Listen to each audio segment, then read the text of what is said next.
కేసీఆర్ కు కవిత రాసిన లేఖపై మాజీ మంత్రి శ్రీనివాస్ గౌడ్ స్పందించారు. అది ఆమె రాసిన లేఖ నిజమా కాదా అనేది ఇంకా తెలియాల్సి ఉందని అన్నారు. లేదా అంత క్లారిటీ లేదు కదా. అదే ఏముంది ఏముంది చెప్పండిలా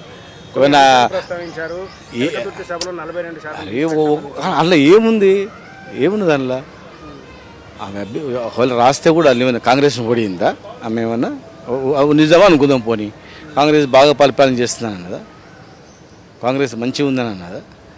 ఒకవేళ దానిలో ఉన్నదేమో అంశం ఏముంది పెద్దగా, దాని అంత పెద్ద సీరియస్గా అంశం తీసుకోవాల్సిన అవసరం లేదు. అసలు ఆమె రాసిందా లేదని తెలియదు. చాలా అంశాలు ఉన్నాయి కదా. ఈరోజు దృష్టి మళ్లించడానికి రకరకాల పెద్ద హైలైట్ చేస్తున్నారు. కాళేశ్వరం దానిపైన క్లారిటీ ఇచ్చింది. పాలమూరు రంగారెడ్డి జిల్లా ప్రాజెక్టు మీద క్లారిటీగా సుప్రీంకోర్టు ఇన్వాల్వ్మెంట్ అయింది.